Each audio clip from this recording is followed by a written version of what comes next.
di Noah Di Lang. no. Che figure di merda che ho fatto lì, però No, vabbè, guarda, pazienza.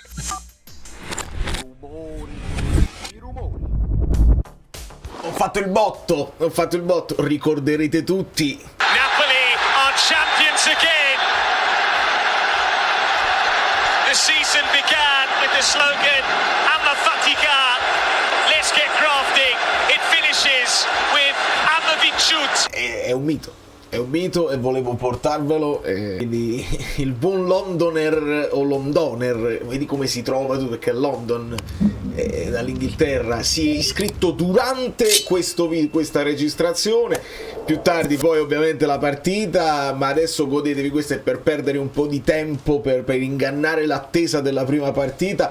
Vi potete iscrivere al canale, perché così io cerco di farvi più regalucci del genere, più contenuti di questo tipo che non trovate nel resto del mondo. Quindi cominciamo. Amici bellini, è un onore, un piacere immenso per me potervi portare sul canale quello che per me è un mito assoluto, che è Patrick Kendrick. Io dico da Paramount Plus, da CBS Sport, ma lui lavora nel calcio ovunque e per chiunque. Grazie mille Patrick. Grazie a te, no, un onore per me. Seguo il canale ormai da qualche mese, quindi mi fa molto piacere, Valerio. Patrick, voi l'avete ascoltato, anche se magari non visto direttamente, perché è stato l'interprete per la conferenza di De Bruyne, per la conferenza di Noah Lang, e avete visto che insomma lui ovviamente l'inglese è la sua madrelingua, ma in italiano fa impressione, quindi noi possiamo parlare direttamente in italiano con lui.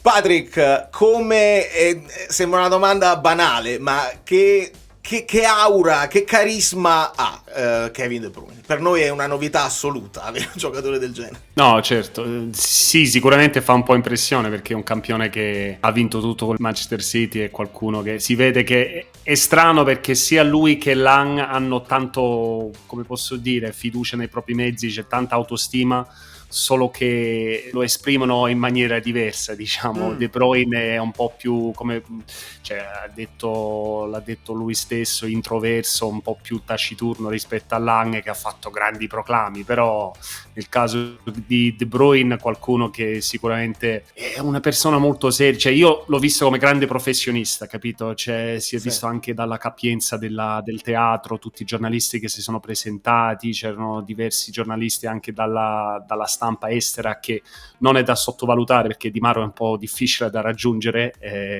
Ci ho messo 4 ore all'andata e 5 ore al ritorno. Vabbè, domenica pomeriggio a tornare dalla montagna di questi tempi non è facile effettivamente, però sì, qualcuno che è un giocatore diverso, e io l'ho descritto come forse l'acquisto più importante nella Serie A dopo Cristiano Ronaldo, quindi siamo a questo livello. So che è una specie di eresia nominare qualcuno che ha giocato nella Juventus, però so anche che tu l'altro giorno hai detto dobbiamo andare oltre questa cosa della rivalità con la Juventus, no? Perché ho seguito un po' i tuoi video dopo sia De Bruyne che Lang, e c'era qualcuno che diceva hai fatto fuori la Juventus, no, in Champions League. Quindi secondo me dopo Ronaldo De Bruyne è l'acquisto più importante. Qualcuno l'ha contestato dicendo Modric, ma Modric ormai ha 40 anni, De Bruyne ha 34, per cui secondo me è ancora più relevant da quel punto di vista, se posso usare un termine inglese. Assolutamente sì. A giorno, insomma, la community ha una prevalenza ovviamente di tifosi del Napoli, ma molti sono tifosi del Napoli all'estero,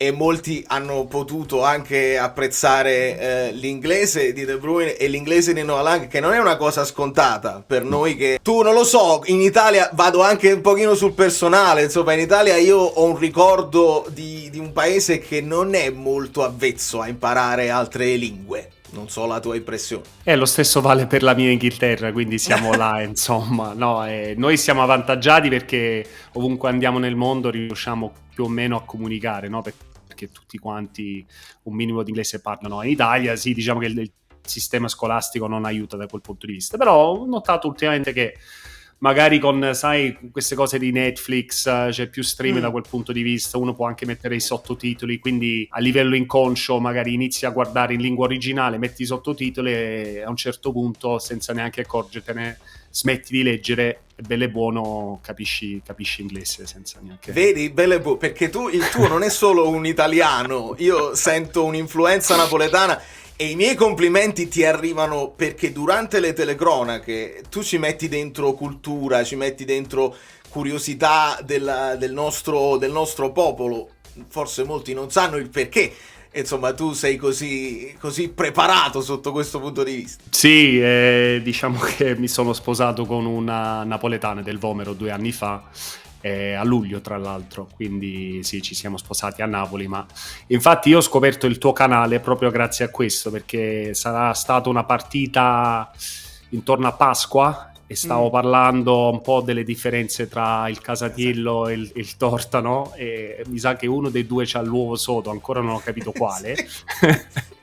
Stavi seguendo la partita, magari con la telecronaca inglese hai commentato su questa cosa. Un paio di persone a Lissone, dove lavoriamo al centro di produzione della Serie A, mi hanno detto: ah, ma guarda che Valerio Azzurro Fluido ti ha nominato perché eri tu che stavi parlando del Casatiello. Ho detto vabbè, sì, era un momento morto della partita, avevo fame, un po' mi andava, scusate, il fatto che non potessi scendere a Napoli per Pasqua, quindi stavo soletto a Milano e quindi stavo già sognando tutta la cucina napoletana pasquale, e mi è venuto spontaneo di parlare di Casatiello e Tortano. Grazie per tutti i nostri giovani. Schibidi Boppi, forza Napoli! Schibidi Boppi.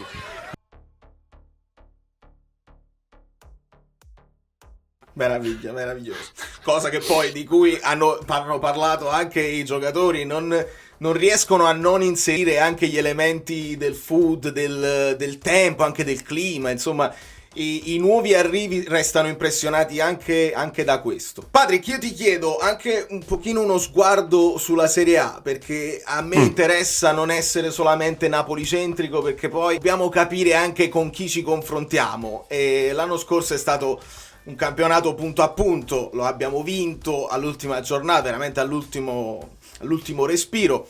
Adesso dobbiamo capire se riusciamo a confermarci rispetto a come è andata invece 2 anni fa. Come vedi, insomma, il resto delle squadre? Come si stanno muovendo secondo te? Possiamo partire dall'Inter. Sì, sicuramente l'Inter rimane l'insidia più grossa, secondo me. Ce lo ha detto anche Capello in una intervista con la Gazzetta dello Sport un giorno, ieri o l'altro ieri mi pare, ma anche perché l'Inter comunque è arrivato in finale di Champions, lasciamo stare il risultato, no, netto col Paris Saint-Germain, cioè non fa testo. Poi l'Inter per me ha la rosa più forte della Serie A, ce l'ha da 3 o 4 anni a questa parte, tant'è vero che secondo me è partita favorita per tutti gli ultimi 3 o 4 campionati. Non sposo questa teoria che l'Inter abbia buttato lo scudetto sia quando l'ha vinto il Milan sia quando l'ha vinto per la seconda volta il Napoli. Secondo me questo è molto riduttivo e anche ingiusto nei confronti del Milan, che comunque ha fatto 86 punti, il Napoli ha fatto più punti dell'Inter, alla fine conta questo. Quindi però l'Inter se dovesse prendere Lookman, è chiaro che con Lookman, Thuram e Lautaro diventa una corazzata, e alla fine abbiamo visto anche in passato, è vero che storicamente la difesa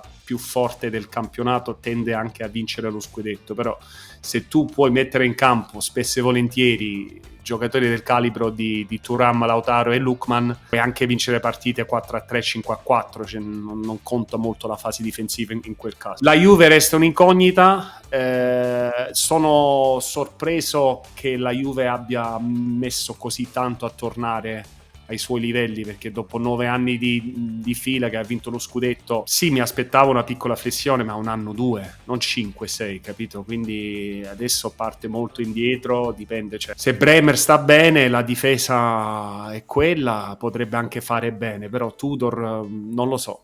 Però non bisogna fissarci troppo su, cioè adesso mi contraddico un po', però non bisogna fissarci troppo sugli allenatori, no? Perché fino a qualche anno fa tutti dicevano vabbè, Spalletti non aveva mai vinto lo scudetto, e l'ha vinto. Si diceva la stessa cosa su Pioli e ha vinto lo scudetto, quindi nulla vieta che un Tudor di turno possa vincere lo scudetto. Però secondo me le prime 4 le vedo già abbastanza chiare, cioè Napoli, Inter, Juve e uno tra Milan e Roma.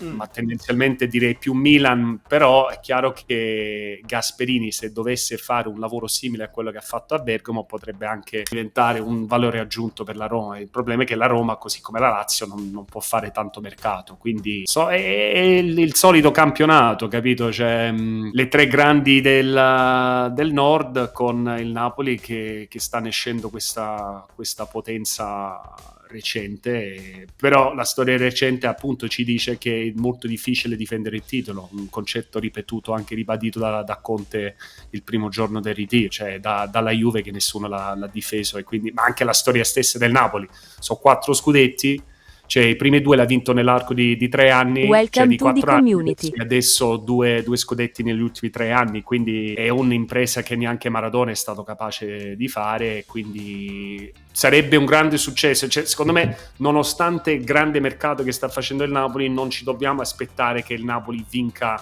lo scudetto a mani basse, cioè dovrebbe essere in lotta fino alla primavera e poi si vedrà, però poi c'è Champions, 8 partite non 6, verosimilmente sono 10 partite, perché devi fare proprio male, cioè devi essere proprio scarso per essere 25esimo o giù di lì, capito? Quindi sono 8 partite, tendenzialmente spareggio, a meno che non sei tra le prime 8. Infatti a me non mi viene di chiederti siamo i favoriti, perché adesso questa è un po' la narrazione che sta in città, perché vieni dalla vittoria, ti sei mosso sul mercato, ovviamente c'è questa emozione, questa elettricità nell'aria di essere per la prima volta tra i favoriti. Poi vai a vedere, era favorita l'Inter l'anno scorso e non lo hanno vinto, non eravamo favoriti quando lo abbiamo vinto con Spalletti, e ricordo sempre, e questa sarà secondo me una delle cose interessanti, c'è sempre una almeno sorpresa o in positivo o in negativo in tutti i campionati. Non potevamo mai aspettare un Milan che facesse quella fine l'anno scorso. E parlando di Milan, il ritorno di Allegri su una panchina ti stuzzica, ti incuriosisce? Molto, molto, anche perché secondo me Allegri ha un po' seguito le orme di Mourinho, nel senso che secondo me non è più lo stesso allenatore che ha vinto tutti quei titoli con la Juve, però non è neanche così scarso, cioè se il Milan l'ha ripreso un motivo ci sarà, secondo me anche lui avrà una grande voglia di rivalsa. E poi non c'è da sottovalutare il fatto che il Milan, così come ha fatto il Napoli l'anno scorso, quest'anno non gioca le coppe, quindi questo è un grande vantaggio. Allegri avrà una settimana intera per preparare una partita e rimangono comunque campioni in rosa, vediamo, cioè, se Leao fa Leao non ce n'è per nessuno. È sempre il problema di quando vuole farlo, perché è uno di quei giocatori che a me manda ai matti, perché ha delle potenzialità incredibili e non sempre le mette in pratica. Patrick, andando in chiusura e ringraziandoti per la tua disponibilità, ti volevo chiedere se il Napoli ti ha mantenuto sullo speed dial, cioè se è previsto che ti chiamino ancora per qualche altra conferenza, magari qualche altro acquisto. Allora, indiscrezioni non ne ho, e okay. Comunque Napoli passa da un'agenzia, quindi purtroppo, nonostante io abbia i numeri dai vari Baldari, Lombardo e chi per loro, in questo momento non posso né confermare né smentire eventuali acquisti anglofoni. Mi piacerebbe che ci fossero, anche perché sarebbe bello fare una conferenza anche a Castelvolturno, però magari aspettiamo la Champions. Io dicevo a loro proprio in questi giorni, scusate, ma 7 avversari diversi, 6 squadre inglesi in Champions, cioè ci vorrebbe proprio una brutta sfiga per non beccarne almeno una. Infatti. Ci sta. Patrick, io non so come ringraziarti, resto un tuo fan accanito e veramente complimenti, perché io mi sono trasferito a New York da diversi anni e quindi lo capisco, ma fare l'interprete nel momento, mentre quelli rispondono e devi ricordare tutte le cose e riuscire a consegnare capendo di calcio, questa è una cosa che voglio spiegare, perché non basta saper parlare entrambe le lingue, e spesso abbiamo visto bravissimi linguisti che però nella conferenza non riescono a trasmettere i concetti di calcio, mentre tu sei riuscito anche, e mi permetto così in confidenza, a rendere un pochino migliori alcune domande che magari erano dei duplicati delle domande precedenti proprio per non far innervosire i giocatori. Questo secondo me è un pregio che ti devi prendere. Grazie, ma sicuramente un mio difetto è il fatto che non conosca il soprannome, il nome d'arte di Noah Lang. No. Che figure di merda che ha fatto lì. Però, Pazienza.